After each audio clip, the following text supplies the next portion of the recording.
Nuri, bienvenida, buenos días. Anoche cerramos transmisión y aquí estamos otra vez para seguir con este asunto del análisis que soporta muchos análisis, todo lo que ocurrió en Medellín, en Antioquia y en Colombia. ¿Cómo amanece, Nuri? Muy bien, muy bien. Un poquito trasnochada y la madrugada fue de pensar y de reflexionar mucho.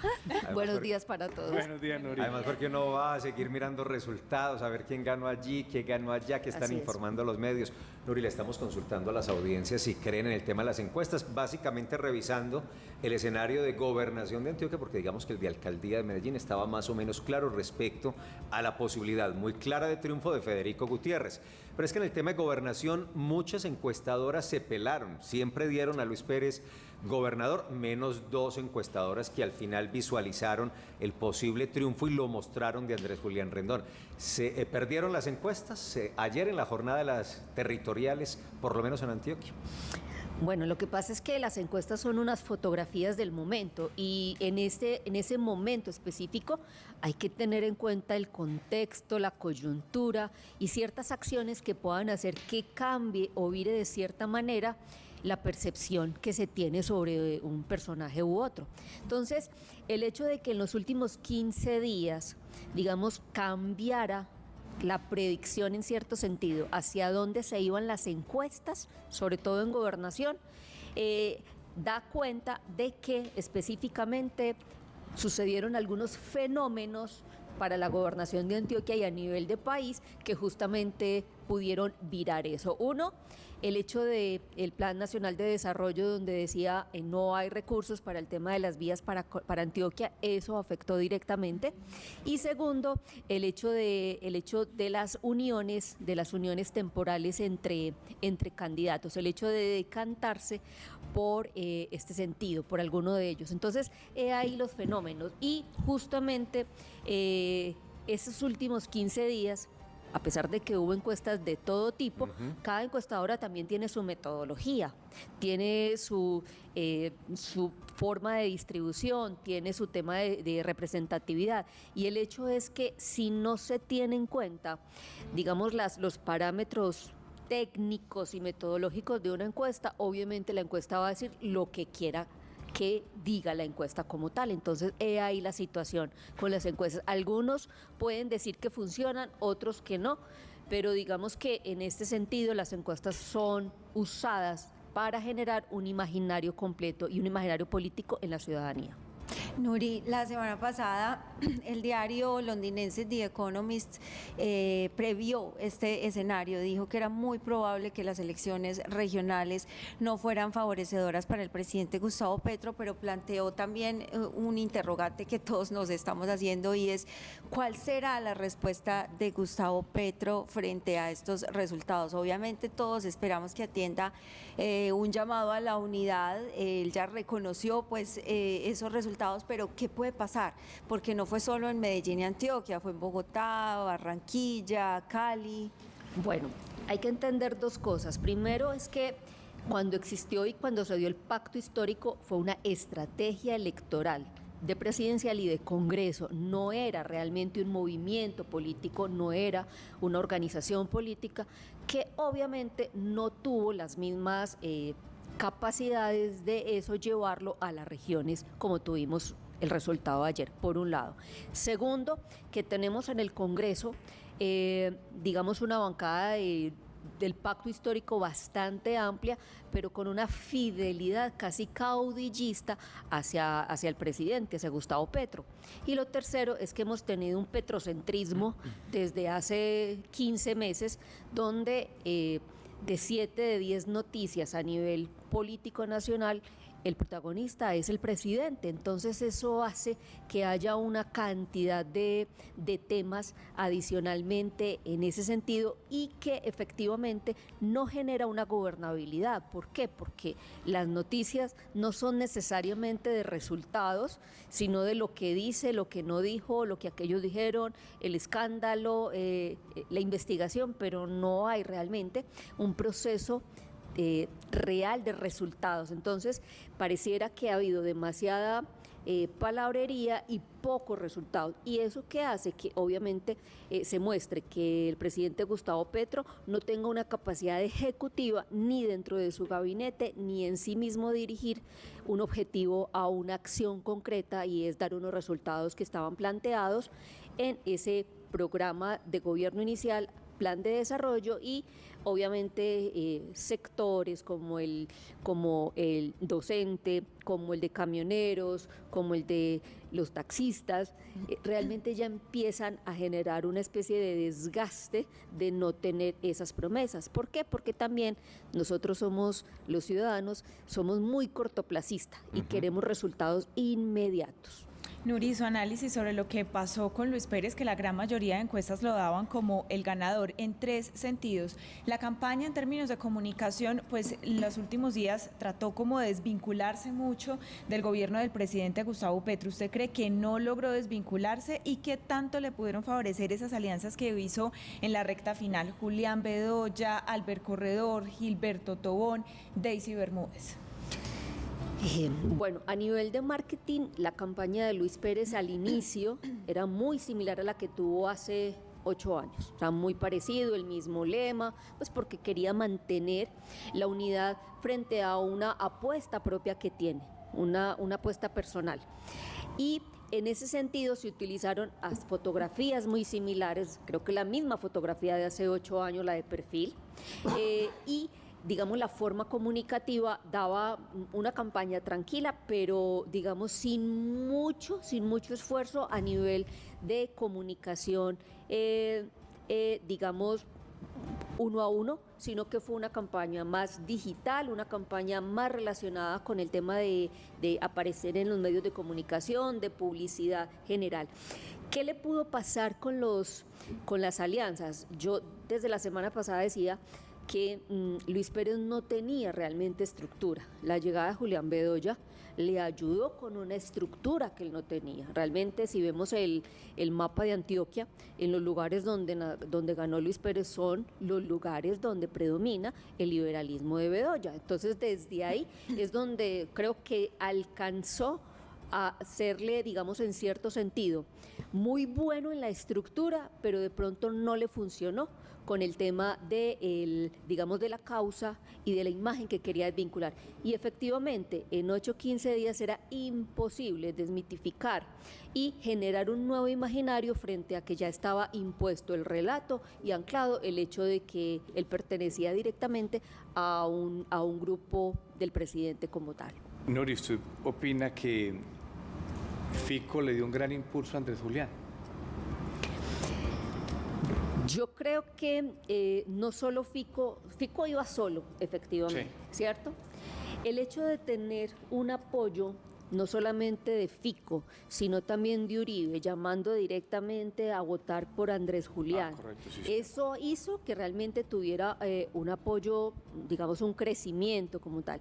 Y para mí los resultados de Andrés Julián tienen un sentido que tengo que pensarlo desde análisis racional sobre el votante emocional, y es que efectivamente lo que había pasado en los últimos meses, en las últimas semanas efectivamente, era que el antioqueño, y sobre todo también que pasó en Bogotá, había sentido una especie de chantaje por parte del gobierno nacional. ¿Y cuál es la reacción? Venganza. ¿Cierto? Entonces, ahí un asunto. Y lo que pasó en Medellín también tiene un sentido, también desde lo emocional, y es que lo que habíamos sentido los antioqueños, los medellinenses, es que el exalcalde sentía un desprecio por la ciudad. Entonces, cuando hay desprecio, hay una generación de dolor, y el dolor hace que también haya un cobro directo a esto. Entonces, sí le ayudó,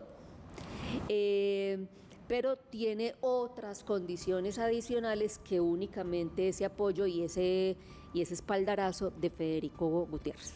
¿Dónde están, Nuri, volviendo a las cuentas electorales, los votos de estructura de quienes se sumaron a? ¿Dónde están los votos de Julián Bedoya en la campaña de Luis Pérez? ¿O lo que sacó Luis Pérez viene de la estructura política de Bedoya? ¿Dónde están los votos de Juan Diego Gómez en lo que sacó Luis Fernando? ¿O lo que sacó Luis Fernando, que era opinión, viene de la estructura política de Juan Diego? Empecemos con la de Suárez. Luis realmente Fernando Suárez. Juan Diego Gómez, realmente la capacidad política de estructura de Juan Diego es débil. O sea, realmente, a pesar de que es digamos, un político muy conocido en el oriente antioqueño, en el norte y en otras regiones, la capacidad de movilizar de votos de él mismo hacia un candidato era mínima, es decir, no alcanzaba a tener más de 30.000 votos adicionales. Y si vamos a eso, hay una ley que se llama la ley del endoso.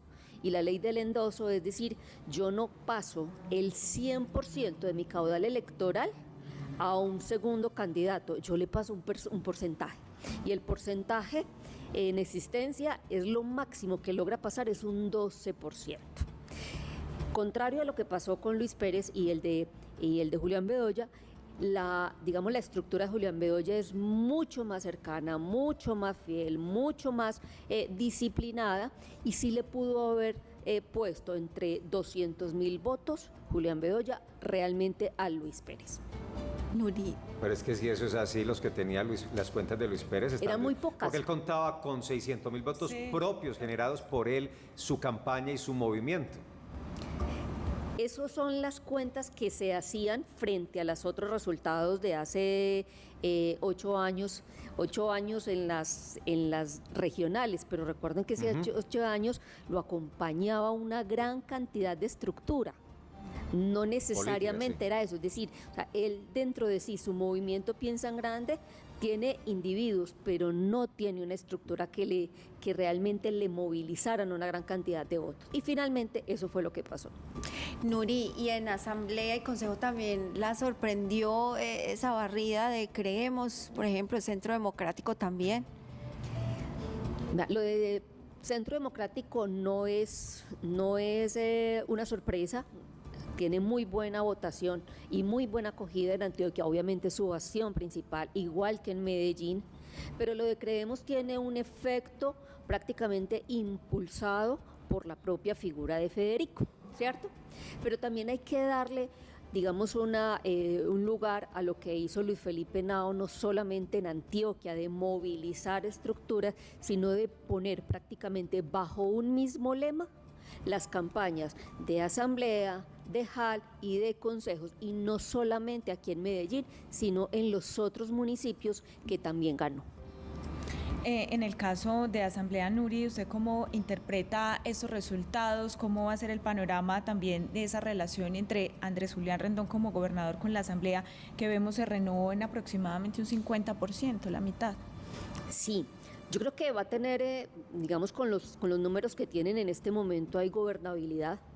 Hay gobernabilidad específicamente tanto para el gobernador como el alcalde electo, y eso hace que pueda fluir un diálogo mucho más interesante. Ahora bien, dentro del tema de la Asamblea, las voces que pueden ser opositoras no tienen tanta fuerza para realmente ser una voz que contrarrestre como lo hizo Luis Peláez con la alcaldía de Medellín. Y eso es lo que le va a favorecer en cierto sentido que haya gobernabilidad. Ahora bien... Luis Peláez quedó también. Exactamente, sí, claro. Ahora bien, ¿dónde va a recaer el tema del control para ambos mandatarios? En las veedurías ciudadanas. En las veedurías ciudadanas y en la garantía de que efectivamente se fortalezcan y se den los recursos y los espacios necesarios para que efectivamente ese control, que obviamente vamos a estar mucho más atentos estos 4 años, desde la ciudadanía, para que efectivamente no se cometan ni los errores ni los escándalos que hemos tenido en los últimos años. Y las veedurías continuarán, porque lo veíamos y lo hacía ahí en esa silla también cuando venían las representantes de las veedurías, es que sea cual sea el gobierno van a haber veedurías, van a estar ahí. Es que tienen que hacerlo. Yo quería que usted, desde su punto de vista de analista, nos contara algo que ha sido transversal en la mañana. Es la ausencia de mujeres en estos cargos de elección. A pesar que se fortalece, lo decía Pablo ahora, se incrementa el número de alcaldesas en las regiones, vemos todavía en Medellín, siendo Medellín la capital, una gran ausencia en mujeres en el Consejo. Pues ahí quedan 3, pero debería ser más, igual en la Asamblea. Sí, ¿qué pasa da tristeza ver el hecho de que sí hay mujeres muy buenas, muy capacitadas, con muchísimas oportunidades, pero con unos recursos cortos, con unos tiempos de visibilidad pocos y con apoyos completamente, digamos, muy de opinión y de amistad más que de verdad de estructura.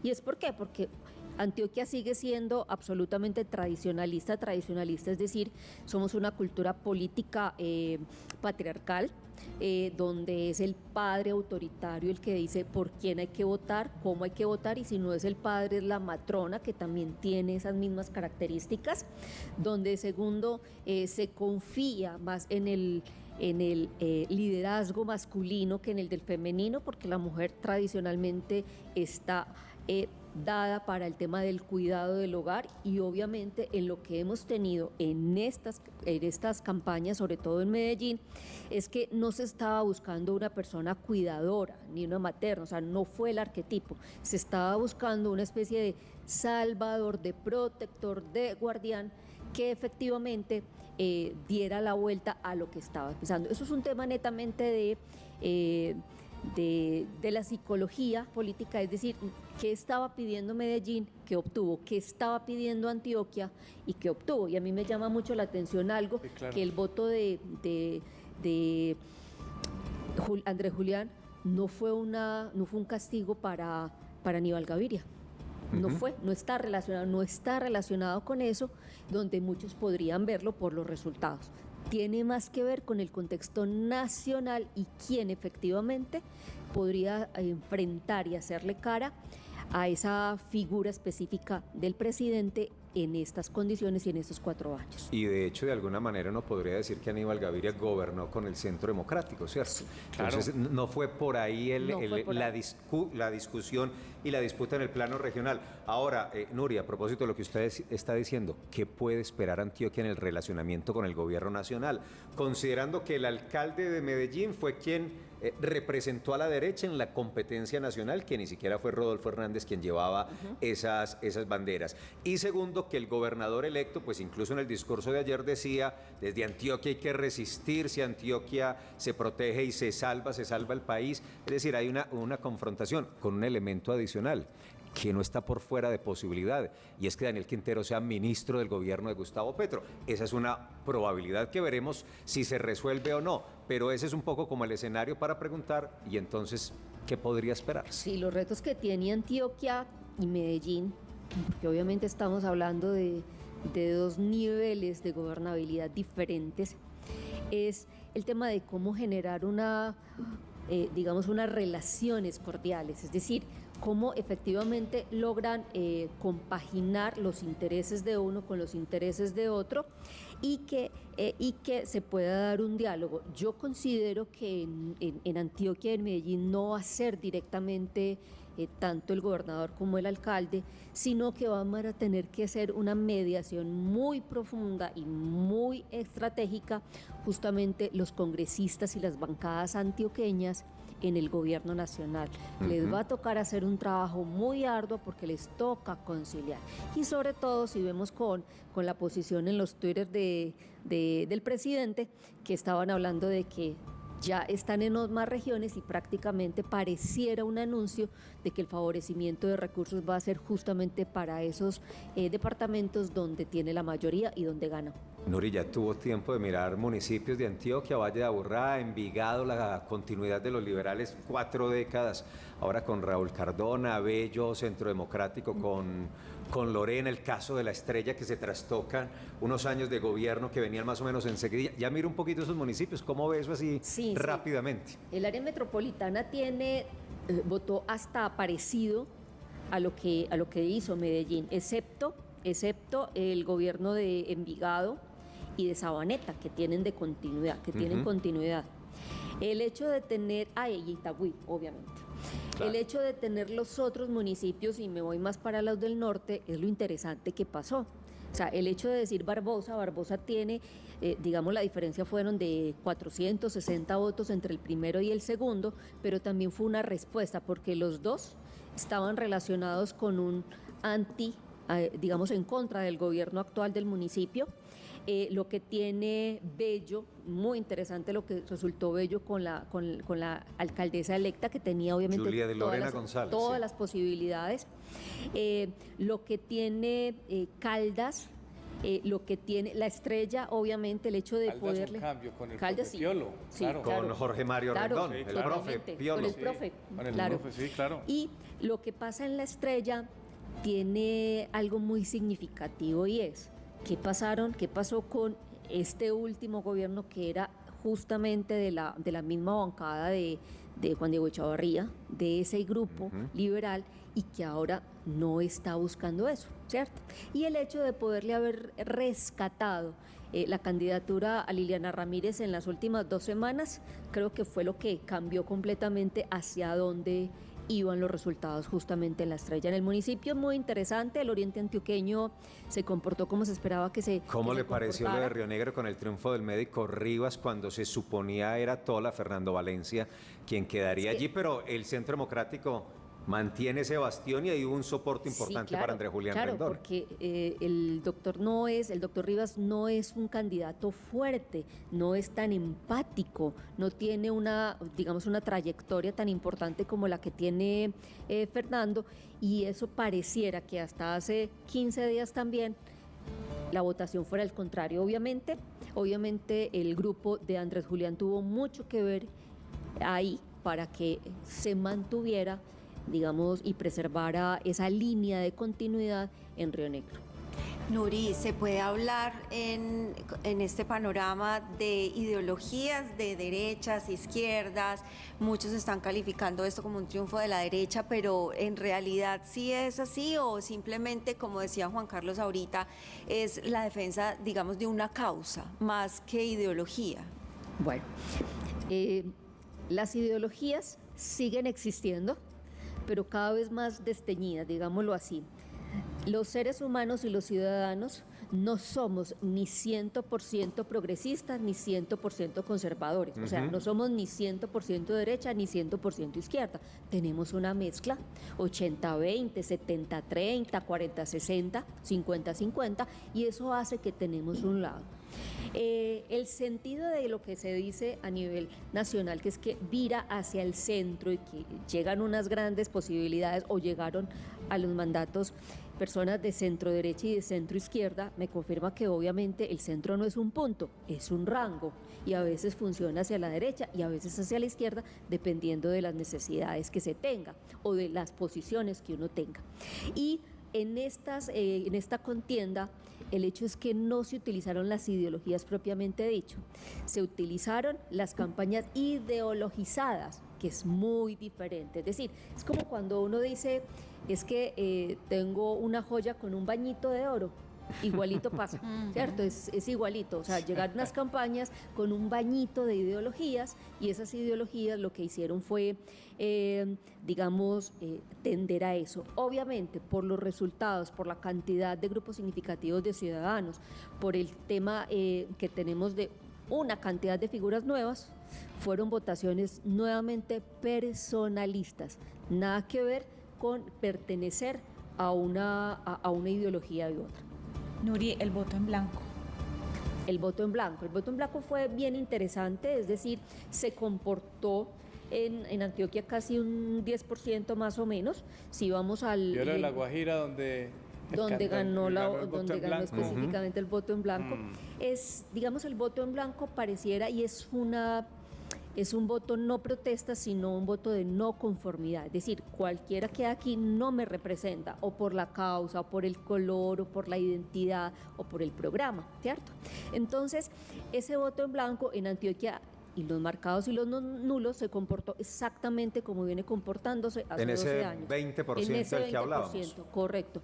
Y en Medellín, interesante en la cifra que quedó, en 5 y algo, y eso hace que efectivamente, a pesar de que fue menor que en las presidenciales, tiene un sentido de que en Medellín todavía hay una gran cantidad de personas que no se sienten representadas por la gran variopinto de variedades que había. Y eso da cuenta de que efectivamente cada vez se individualizan las causas, se hacen mucho más pequeñas, y que representa casi tribus, no necesariamente partidos ni estructuras. Juan, cerremos la conversación con Nuri. Sí, Buenos análisis. cierro con algo que tiene que ver con lo que Pablo preguntó ahorita.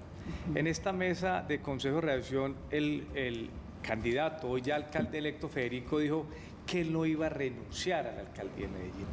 De pronto ahorita se dejó abierta una puerta, como el país es tan cambiante, ¿usted cree que Federico ejercitará o ejercerá esos 4 años de alcalde? Esa es una buena pregunta y la respuesta la tendremos, uno, según los resultados de los próximos 2 años de la presidencia de Gustavo correcto. Petro. Sí. Segundo, de los resultados del propio Federico Gutiérrez en Medellín. En la alcaldía, sí. En la alcaldía, correcto. Y tercero, de acuerdo de cómo estén virando las campañas ideologizadas para un lado o para otro. Es decir, si supuestamente el país viró otra vez al centro derecha y derecha, que nunca ha cambiado, seguimos siendo igual, pero digamos que lo que hay en ese sentido es que dependerá de esos factores y sobre todo de la presión internacional. Es decir, yo diría que en este sentido, e igual que como está pasando en Medellín, dependiendo del resultado sin adelantar nada, lo que pase en esta alcaldía le podrá dar el arquetipo del Mesías Salvador nuevamente para presidencia. Pero igual eso puede ser en dependerá. Bogotá también. Podría pasar también. pasar. Pero mire que hay una coincidencia entre los analistas consultados por Sí, nosotros. sí. Si bien el candidato hoy alcalde electo ahí hizo un compromiso de quedarse los 4 Así años, es. hay una conclusión. Y esto depende de variables, no solo nacionales, sino también internacionales, para saber si efectivamente, porque puede ser el caso en Bogotá de Carlos Fernando Galán, en Medellín de Federico Gutiérrez, si van a mantener su mandato o aceptan o lideran una nueva misión dependiendo cómo esté la coyuntura y el contexto de la realidad de esto que es tan cambiante y que nunca es fijo. Nuri, muy agradecidos por todo este trabajo previo a las elecciones, por lo de ayer y por estar esta mañana con nosotros, que consideramos vital seguir analizando los resultados, por supuesto. Gracias.